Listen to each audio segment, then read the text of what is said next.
යාළුවනේ අපි හත්පෙති මල කතාව රස විඳිමු. එකමත් එක කාලෙක ෂේන්යා කියලා පුංචි ගෑන් ළමෙක් හිටියා. දවසක් ෂේන්යාගේ අම්මා ඇයව පාන්වල්ලු ගේන්න කඩේට යවුවා. ෂේන්යා ගත්තා පාන්වල්ලු 7ක්. සුවඳ පාන්වල්ලු 2ක් තාත්තාට. පොපියට දාපු 2ක් අම්මාට. සීනි දමාපු 2ක් තමාට. රෝස පාට පුංචි එකක් පාවුලින් මල්ලීට. ඉතින් ඇය පාන්වල්ලු එල්ලාගෙන ගෙදර යනවා. ඈ ගෙදර යන්නේ වටපිට බලමින් පාර දෙපැත්තේ තිබෙන දැන්වීම් කියව. මෙහෙම යන අතරේ කොහෙදෝ සිටි බල්ලෙක් ඇය පස්සෙන් එන්න පටන් ගත්තා. ඌ පස්සෙන් එන ගමන් පාන්වලලු එකින් එක කන්න පටන් ගත්තා.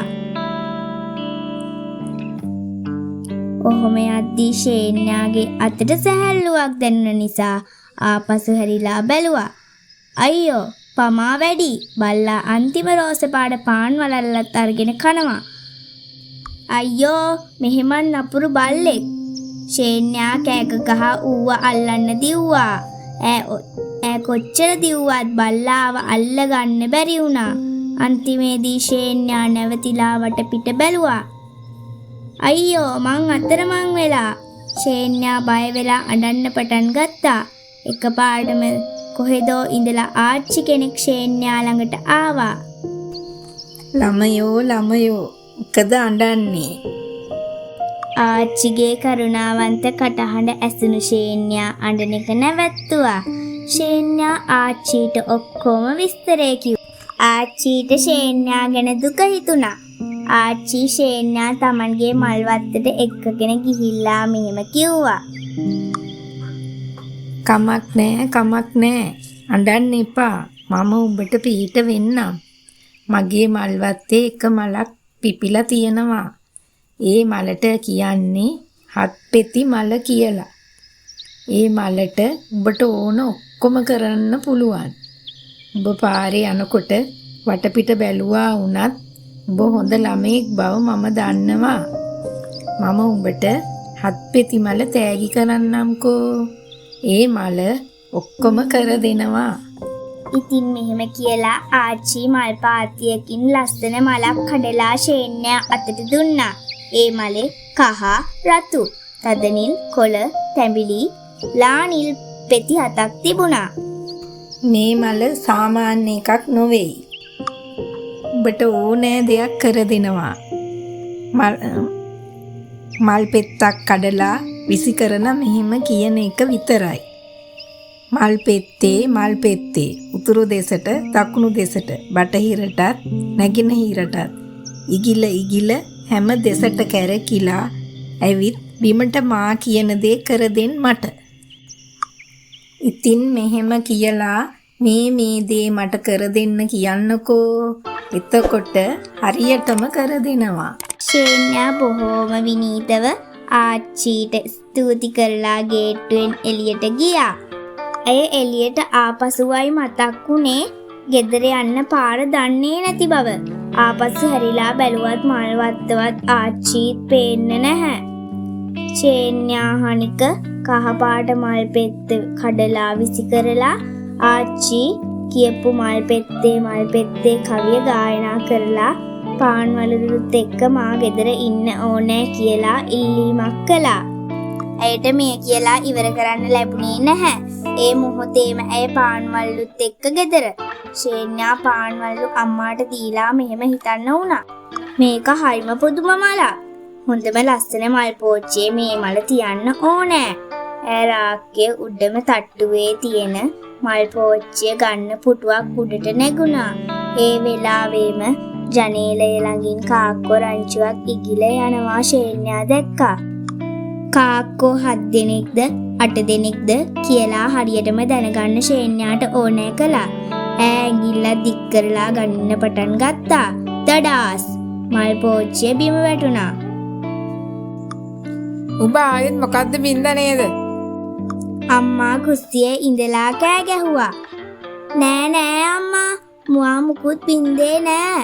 ෂේන්යා හනික රතු මල් පෙත්ත කඩලා මල් පෙත්තේ කවිය ගායනා කර අම්මාගේ මල් පෝච්චිය තිබුණ විදිහටම හැදෙන්න ඕනෑ කීවා.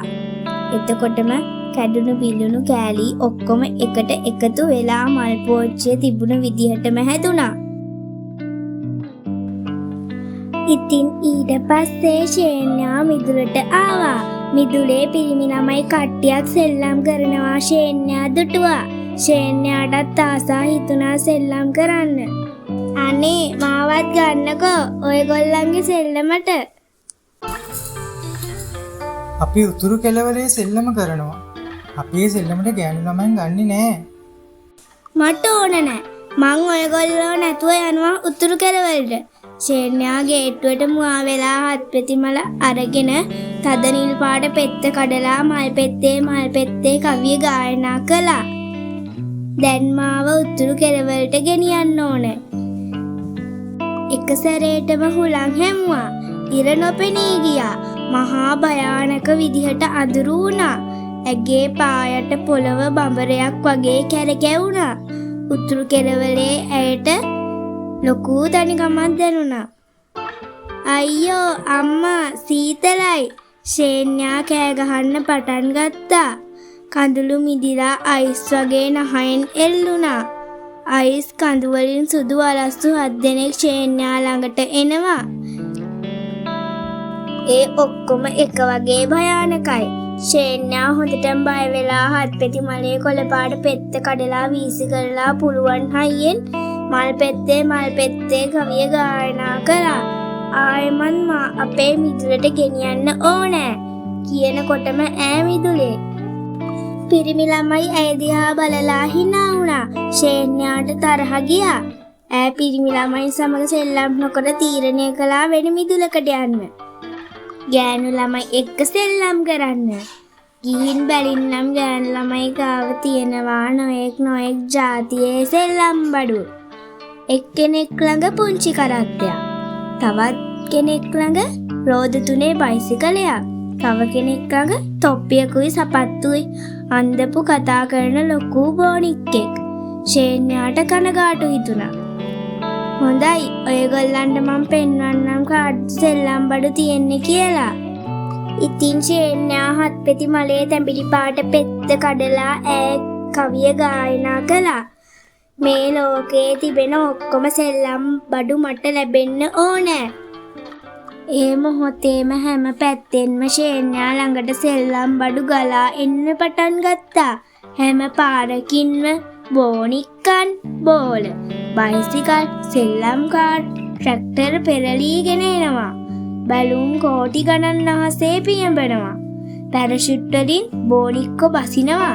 රුසියානු සෙල්ලම් බඩු වලින් පස්සේ ඇමරිකානු සෙල්ලම් බඩු එන්න පටන් ගත්තා. දැන් මුළු නගරයම සෙල්ලම් බඩු වලින් පිරීලා. ෂේන්යා පලිපෙලේ සෙල්ලම් බඩු ඈ පස්සේ. ෂේන්යා සඳලු තලේ සෙල්ලම් බඩු ඈ පස්සෙන් එනවා. බැරිම තැන ඈ වහලයට නැගලා හනික දම්පාට මල් පෙත්ත කඩලා විසි කරලා මල් පෙත්තේ කවිය ගායනා කළා. සෙල්ලම් බඩු හනික ආපසු සාප්පු වලට යන්න ඕනෑ. එතකොට සෙල්ලම් බඩු ඔක්කොම අතුරුදහන් වුණා. ෂේන්යා මල දිහා බැලුවා. තව තියෙන්නේ එකම එක මල් පෙත්තයි. වෙච්ච දේ පෙති 6ක්ම නාස්ති වුණා. කිසිම ප්‍රයෝජනයක් නැතිව. කමක් නෑ. ඉස්සරහට කල්පනාකාරී වෙනවා. ඉතින් ෂේන්යා වීදියට බැහැලා කල්පනා කර යනවා.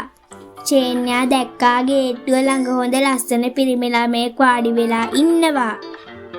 ඔහුට තිබුණේ නිල් පාට ප්‍රීතිමත් ශාන්ත විශාල ඇස්. ෂේන්යාට හිතුණා ඔහුව දැන හඳුන ගන්න. කිසිම බයක් සැකයක් නැතුව ඔහු ළඟට ගිය ෂේන්යා ඔයාගේ නම මොකද්ද? මම වීත්‍යා. ඔයා? මගේ නම ෂේන්යා. වීත්‍යා එනවද මාත් එක්ක සෙල්ලම් කරන්න? මට බැහැ ෂේන්යා. මම කොර වෙලා ඉන්නේ. ෂේන්යා දැක්කා ඔහුගේ පාදයේ තිබුණ ලොකු සපත්තුව. මට හරි දුකයි. ෂේන්යා කිව්වා. මම ඔයාට හරි කැමතියි. මම ඔයා එක්ක බොහොම කැමැත්තෙන් සෙල්ලම් කරන්න තිබුණානේ. මමත් ඔයාට හුඟක් කැමතියි. මමත් ඔයා එක්ක සෙල්ලම් කරන්න බොහොම කැමතියි. නමුත් කනගාටුයි. ඒක කරන්න මට බෑ. මට කරන්න කිසිම දෙයක් නැහැ.